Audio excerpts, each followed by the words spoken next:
Sampai saya begitu bikin gol, saya pergi ke mereka, saya bilang sampai seperti itu. Karena menurut saya supporter tidak fair. Ini unfair. Kalau kalian berpolitik di sepak bola, Iwan Setiawan akan jadi musuh kalian sampai kapanpun.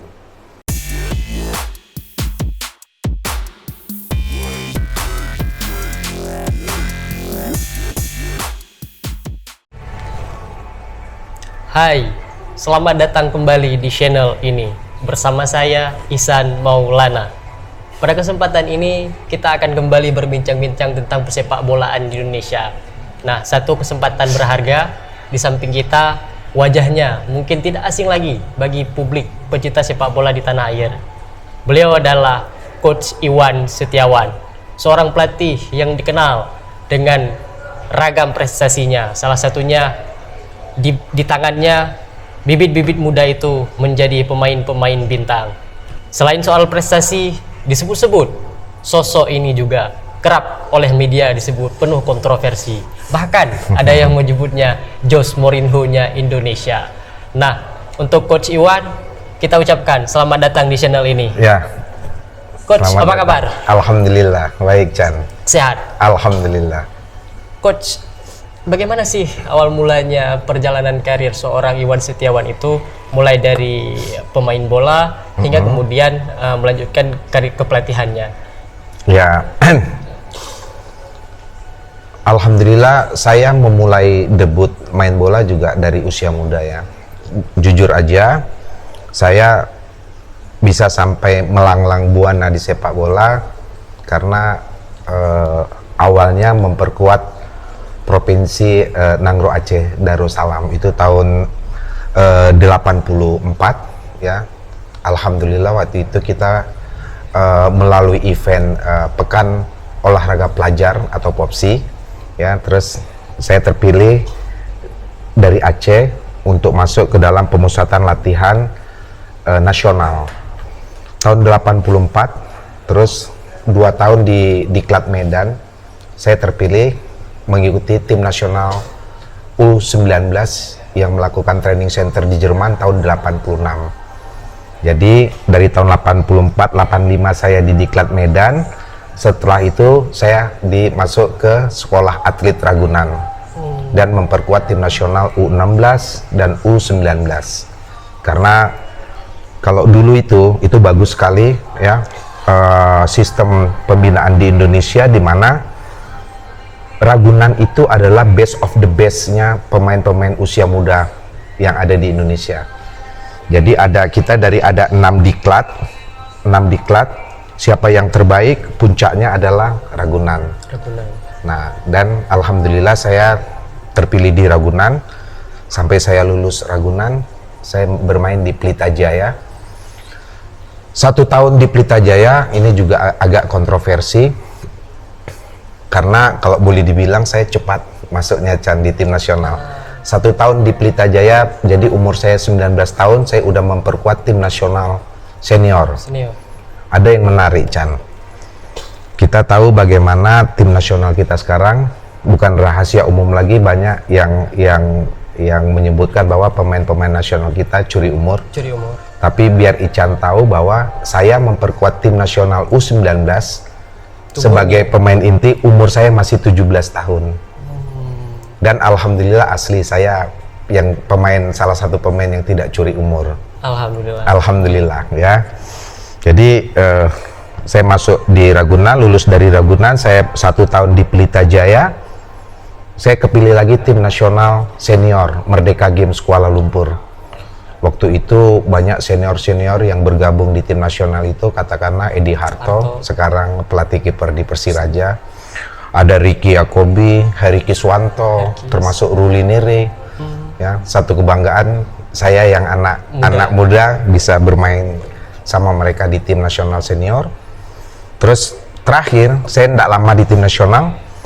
Setelah itu saya masuk ke tim nasional pra Piala Dunia tahun 89, tapi kembali lagi kita mau melakukan TC di Jerman, saya cedera. Jadi kira-kira seminggu mau berangkat ke Jerman saya cedera. Cedera apa ketika itu, Bang? Meniskus, saya operasi Chan, lutut saya, meniskus ya. Jadi semenjak itulah jadi hikmahnya cepat saya naik sebagai pemain nasional, tapi habis cedera itu saya mulai turun. Padahal umur saya masih 20 tahun. Itu karir main saya. Sampai saya terus main. Terakhir dari Pelita Jaya, saya lama di Pelita Jaya dari tahun 87, lepas dari Ragunan 87 sampai tahun 92, Chan. Terus alhamdulillah mungkin ini menjadi kebanggaan buat kami pemain-pemain Pelita Jaya karena prestasinya kami sampai sekarang belum terpecahkan, di mana klub Pelita Jaya masuk 4 besar Liga Champion Asia. Itu prestasi terbaik sepanjang sejarah klub yang ada di Indonesia. Dan belum hingga kini rekornya belum pecah. Belum pecah sampai sekarang. Kemudian coach, apa sih sebagai pemain, meskipun kata coach itu cepat naik kemudian juga cepat turun, momen terbaik yang masih terkenang hingga kini itu? Banyak lah, dan kalau boleh jujur banyak hal-hal yang membuat sampai sekarang menjadi satu kenangan indah ya. Pada saat bergabung ke tim nasional, terus pada saat saya juga bermain di Pelita Jaya, itu tim yang boleh dibilang sangat profesional dengan fasilitas yang luar biasa, di mana pada tahun 80, 86, 87 sampai 90 semua orang cita-citanya bisa bermain di Pelita Jaya. Tim yang punya fasilitas bagus, bahkan kalau saya lihat sekarang tim-tim yang ada sekarang tertinggal. Jadi kalau kita bilang sepak bola Indonesia makin kemari makin maju, saya pastikan jawabannya ternyata tidak. Sebaliknya. Ican bayangin ya, sorry. Tahun segitu saya di Pelita Jaya tahun 87 sampai 92. Kami itu di tim mau latihan aja kami cuman bawa sepatu dari kamar. Fasilitas tempat tinggal kami satu orang satu kamar, pemain. Yang berkeluarga juga dapat satu rumah masing-masing di kompleks Sawangan.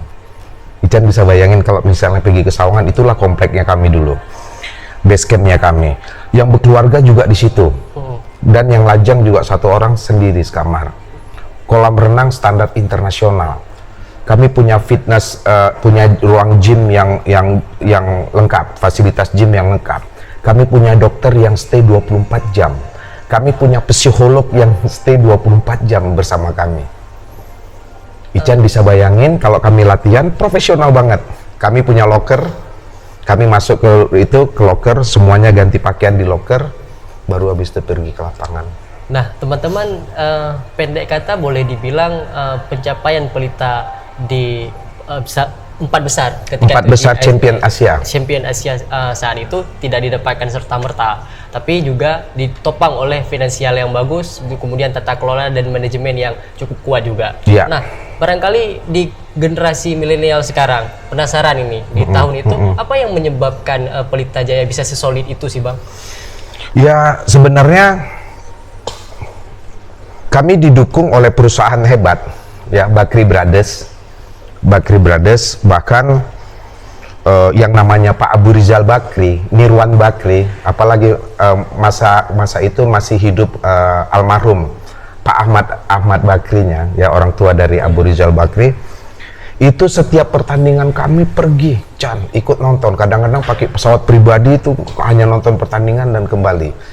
Jadi intinya kalau saya bilang keseriusan dari Pak Ahmad Bakri yang oleh anak-anaknya ini, habis itu beliau meninggal, anak-anaknya ini ada satu pesan dari Pak Ahmad Bakri, tolong dijaga Pelita Jaya.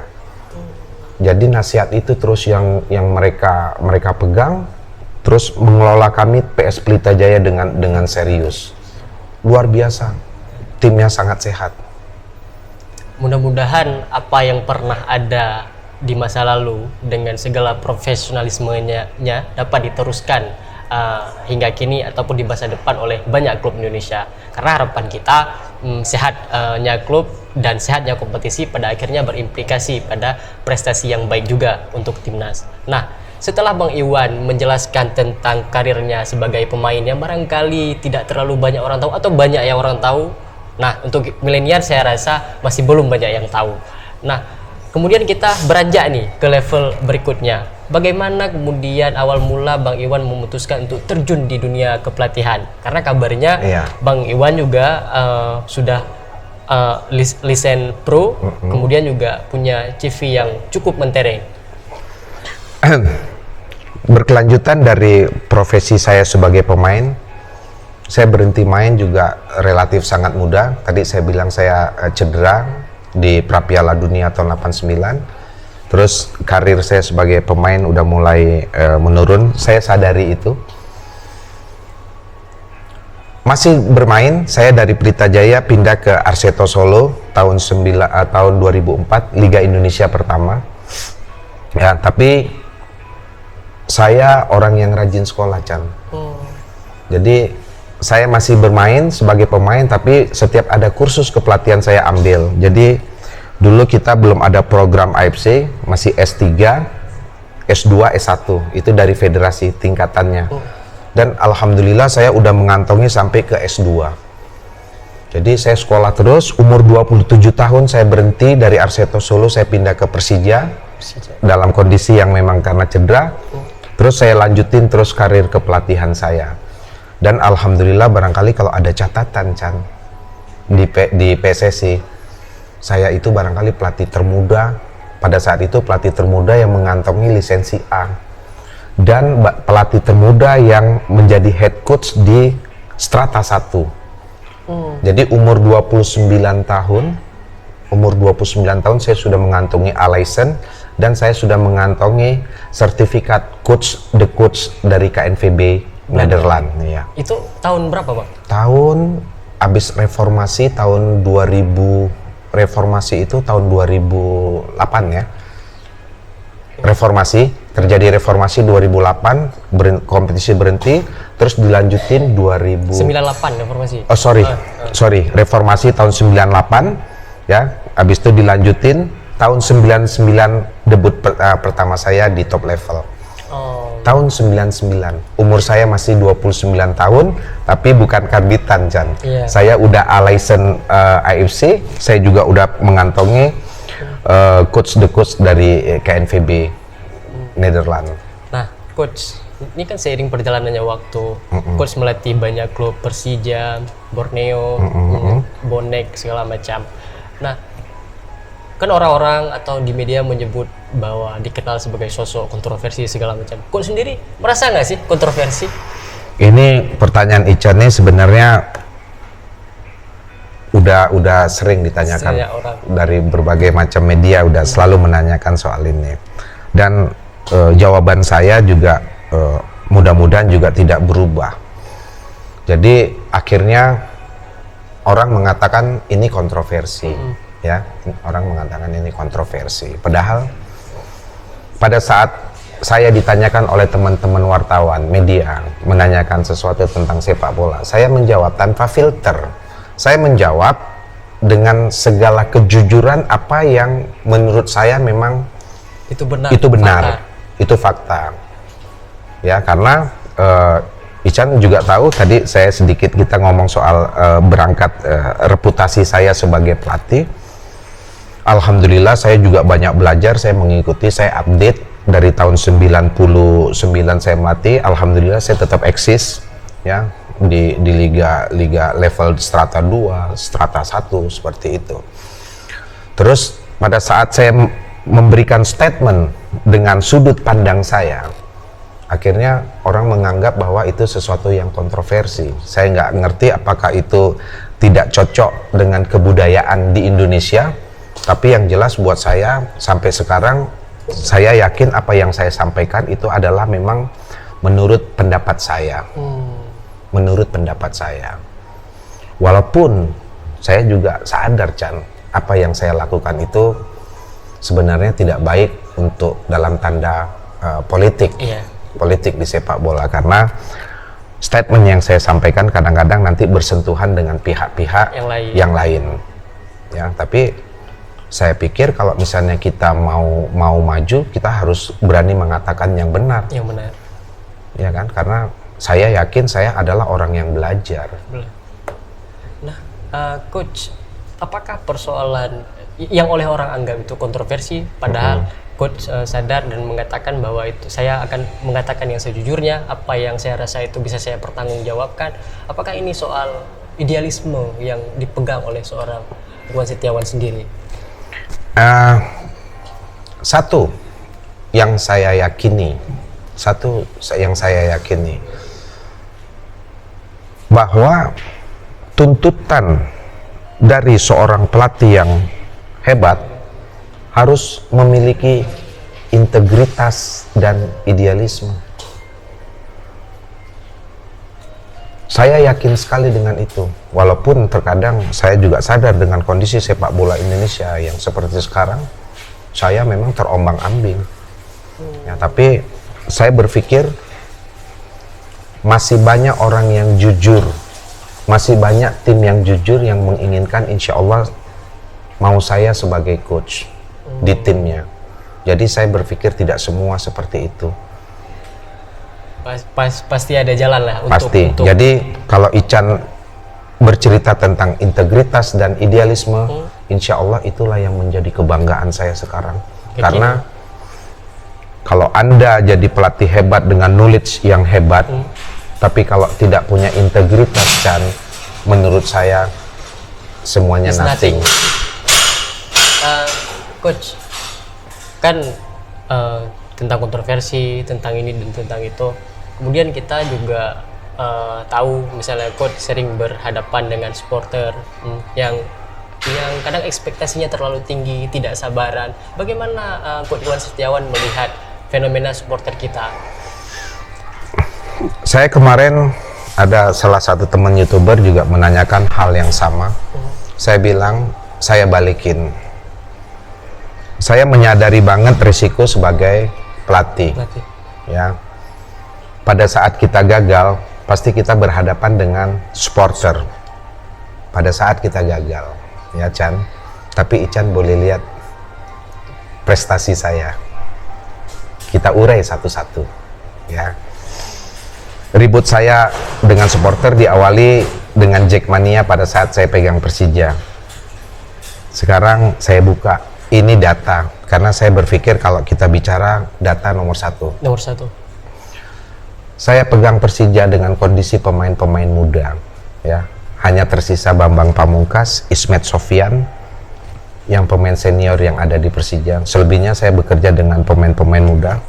Waktu itu penjaga gawang Andri Tani, Hasim Kipo, Ramdhani Lestaluhu, ya, Amar Juki, pemain-pemain yang baru memulai.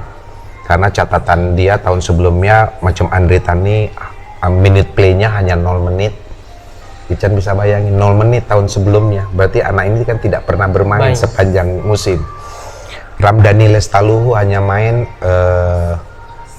180 menit. Hasim Kipo hanya 80 menit. Satu musim. Jadi pemain-pemain itu yang saya angkat, dan Persija berada di papan atas, urutan kelima tahun 2010-2011. 2011-2012 saya pegang Persija. Dengan pemain muda yang awalnya Jackmania meragukan, akhirnya tim ini going up dan masuk 5 besar, papan atas. Udah. Bukan hanya itu, Chan, saya mempersembahkan 2 trofi Piala Trofeo berturut-turut untuk Persija. Tahun 2011, tahun 2012. Dengan mengalahkan tim hebat Arema Malang, Sriwijaya pada saat itu, ya. 1 papan atas dan 2 Piala Trofeo. Masuk kompetisi berikutnya, saya diperpanjang oleh manajemen. Memang pada saat itu manajemen kita agak kesulitan keuangan. Jadi sehingga tidak memperpanjang kontrak Bambang Pamungkas. Saya mulai dihujat. Seolah-olah itu awalnya ke Bandung Raya. Ya. Saya dihujat oleh Jack seolah-olah saya tidak menghormati legend. Tapi sebenarnya mereka tahu. Terus masuk kompetisi 2012, ya, saya dihujat. Sebelum kompetisi mereka bikin akun Iwan out. Itu kondisinya. Jadi Ican bisa menilai Kalau tadi saya juga bilang bahwa awalnya saya sangat menyadari risiko kita sebagai pelatih, tapi apabila gagal, Chan.